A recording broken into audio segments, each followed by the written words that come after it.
Alors on va entrer dans un nouveau sujet qui est un peu en lien avec la santé, qui est la santé sociale, d'habiter ensemble. Et pour ça, j'ai trouvé ça pertinent de pouvoir inviter Frédéric Bosquet, dans le sens où ça faisait au moins 3, 4, 5 ans que je suivais ce que faisait Frédéric Bosquet avec son projet Terra. Et quand je suis rentré du Québec, j'ai pu aller le rencontrer directement à Terra. Il a fallu même y avoir la formation en présentiel sur leur terrain. Mais comme il va vous le raconter, il y a eu quelques délais de temps pour pouvoir avoir la salle de formation. Donc c'est pour ça qu'actuellement on est à Lyon. Mais je pense que ça va pas mal vous intéresser parce que le retour d'expérience, il y a plusieurs années de retour d'expérience, plus des retours d'expérience d'autres projets qui sont synthétisés dans un seul homme. Donc je pense que c'est une bonne occasion pour pouvoir découvrir ce qu'est l'habitat groupé. Donc je vous invite à l'accueillir, à l'applaudir bien fort.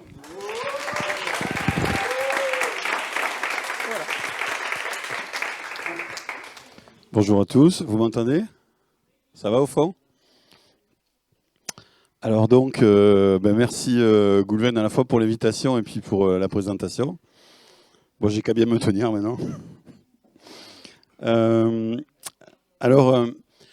que je vais essayer de faire, c'est vous faire vivre en une heure ce que j'ai vécu en 17 ans, dont les 7 dernières années ont été vraiment radicales pour moi, puisqu'elles ont vraiment été liées à un changement de vie majeur. Et je veux surtout vous essayer de faire passer des éléments d'expérience, parce que finalement, le projet qu'on conduit, c'est un projet expérimental, vous allez voir, il est assez holistique, il est assez transversal, donc il dépasse juste le cadre de l'habitat groupé, puisqu'on y intègre aussi la production, on y intègre la monnaie, on y intègre la gouvernance partagée avec les collectivités territoriales. Donc il y a tout un ensemble d'éléments qui se sont rajoutés parce qu'on a pensé que c'était essentiel pour nous, pour habiter ensemble, et qu'il nous fallait vivre avec toutes les parties prenantes de notre territoire. Mais vos projets seront complètement différents, en tout cas, et c'est surtout ce que je veux faire passer, c'est ces éléments un peu presque, je dirais, universaux, qui traversent tous ceux que j'ai rencontrés. J'ai visité 70 lieux, on va en parler. Donc je commence à bien connaître un petit peu toutes ces expérimentations. Et ce que j'aimerais, c'est plutôt vous laisser une trace, une sorte de trace. Vous verrez laquelle se formera en vous. En tout cas, c'est un peu mon objectif là. Alors déjà, ça commence par une question. Vous avez vu, d'un éco-village à un écosystème pour le XXIe siècle. Pourquoi, comment? Déjà, vous avez vu, on est parti il y a 7 ans avec notre baseline, pour ceux qui font un peu de com, c'était un éco-village pour le XXIe siècle. Donc on était vraiment dans cette idée de créer un éco-village. Et puis au fur et à mesure qu'on a avancé, on s'est rendu compte que non, c'était pas possible un éco-village. Ça va pas marcher un éco-village. C'est un peu comme si vous prenez un être humain que vous le mettez hors sol, en fait. Au bout d'un moment, il va mourir. Parce qu'en fait, il vivra pas en synergie avec son milieu de vie. Donc un éco-village tout seul, perdu dans un désert économique, financier, social, écologique, ça va pas tenir très longtemps. Et ça, il a fallu qu'on rentre à l'intérieur de notre rêve, qu'on l'incarne pour que vraiment on se rende compte que ce ne serait pas possible. Et donc, on est passé de l'éco-village à l'écosystème. Ce qui ne veut pas dire qu'on ne va pas faire un éco-village.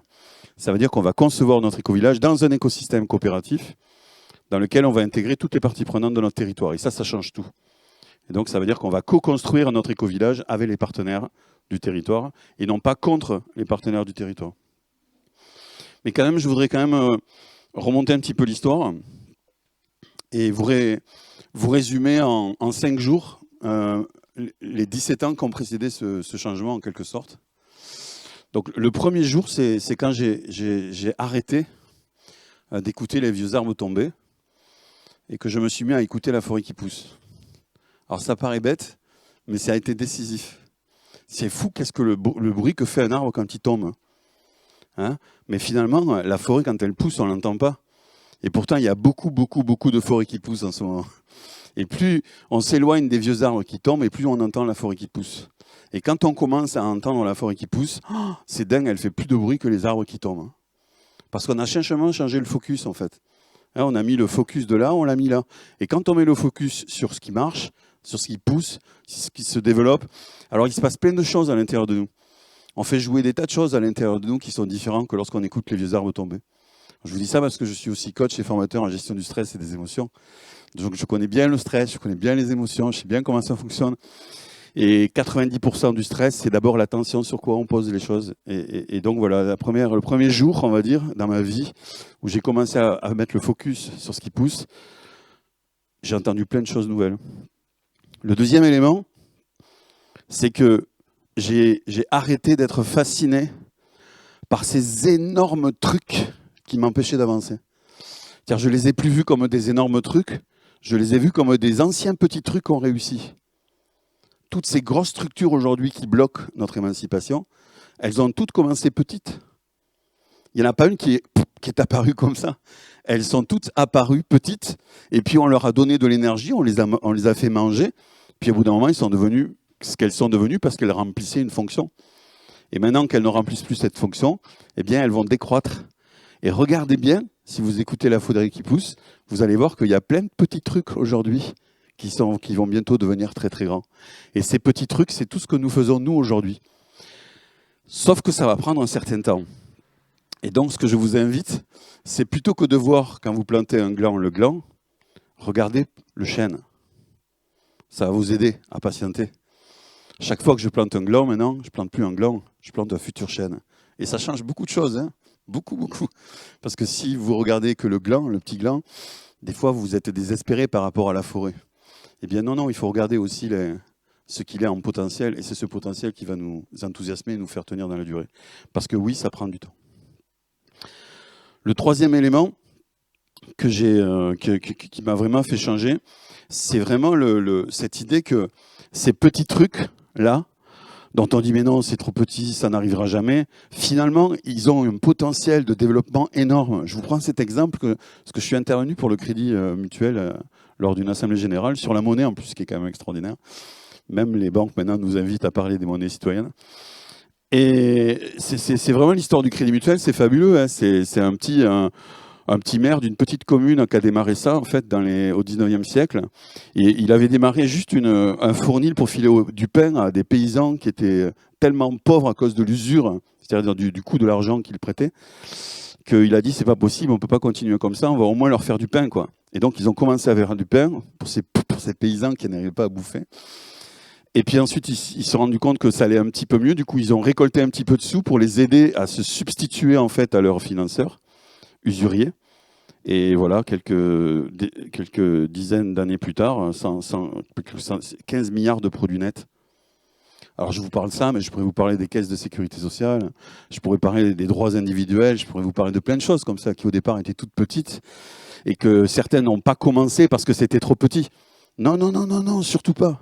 Si ces choses que vous voulez faire, elles sont justes, si ces choses que vous voulez faire, elles sont profondes, si elles vous enthousiasment, alors allez-y, portez-les, parce qu'elles sont grandes en puissance aujourd'hui. Et c'est super important de se dire que ce n'est pas parce que c'est petit que ce n'est pas puissant. Donc ce que nous faisons, c'est très puissant. Le quatrième élément, c'est qu'un jour, je faisais beaucoup à cette époque-là d'interventions sur les monnaies citoyennes, sur le revenu de base inconditionnel. On était de plus en plus appelés aussi par des politiques, etc. Ou par des entreprises. Et donc, avec Patrick Yveret, un ami, qui est philosophe, que je vous invite à lire. Vous tapez Patrick Yveret, il faut vraiment que vous lisez au moins La cause humaine, par exemple, qui est un superbe livre. Et on parlait avec des banquiers, avec des anciens ministres, et tous, à chaque fois, nous disaient la même chose. Ça va s'effondrer. Hein. La question, c'est plus quand, c'est que ça va s'effondrer. Et c'est pour ça, d'ailleurs, qu'ils nous invitaient dans les conférences et les séminaires pour justement voir si les monnaies citoyennes locales avaient un impact possible sur ce type d'effondrement. Et là, j'ai pris conscience d'un truc énorme. C'est le fait que la question à se poser, c'était pas quand, c'était pas comment, c'était plutôt qu'est-ce que moi, je vais faire ? Comment moi, je vais me comporter ? En fait, c'était pas une question d'avoir, de compétences, de techniques. C'est une question de posture. C'est quoi la posture que je prends face à cette tempête qui arrive, en fait ? Et ça a changé ma vie aussi. C'est-à-dire, c'est le fait de me dire aujourd'hui, c'est une posture que je dois prendre. C'est pas une compétence que je dois acquérir. Bien sûr, il y a des compétences que je vais acquérir, parce que je savais pas faire pousser une tomate, par exemple, il y a 7 ans. Donc oui, il y a des compétences que je vais acquérir. Mais le plus important, c'est la posture dans laquelle je vais acquérir cette compétence. Et cette posture, elle est venue dans un deuxième temps. Et j'adore cette petite métaphore. Si une chenille gratouillait un cocon dans lequel vous avez à l'intérieur une chenille, et qu'elle ne savait pas que cette chenille est en train de devenir un papillon, elle serait effrayée par ce qu'elle verrait, puisqu'elle se verrait se décomposer dans le cocon. Et donc, elle serrerait les fesses, et tous ses comportements seraient de ralentir cette décomposition, d'éviter cette décomposition, de faire en sorte de ne pas que ça se décompose. Et bien justement, ce qu'il faut dire à cette chenille, ce qu'il faut lui montrer, c'est que non, ça ne se décompose pas, ça se recompose. Et donc, le fait de savoir que cette décomposition est une recomposition, et de commencer à regarder la chenille qui se décompose comme un futur papillon, ça change complètement la vision qu'on a du monde. Ça nous met une autre énergie, en fait. C'est une énergie de vie, de joie, d'enthousiasme. C'est pas une énergie de guerrier, vous voyez. C'est pas une énergie de « Ah, purée, je vais m'en sortir, moi !» ou « Je vais m'en sortir avec mes copains. On va se trouver un truc, ou alors on va les taper dessus parce qu'ils sont vraiment méchants. » Non, c'est autre chose. C'est vraiment une énergie de joie, d'enthousiasme. On a envie de travailler, on a envie de... Vous voyez, c'est vraiment une autre énergie. Et je vous invite vraiment aujourd'hui, surtout si vous avez commencé le fil, vous qui voulez faire des maisons écologiques et résilientes, si vous allez commencer à tirer ce fil, forcément, vous allez vous confronter à un moment donné à toute cette... excusez-moi du terme, de cette merde, quoi. Mais regardez la chenille se recomposer en papillon. Et ça va changer complètement la façon dont vous allez mener votre transition. Et ça, si je n'avais pas fait ça, je pense que jamais j'aurais pu tenir ces temps.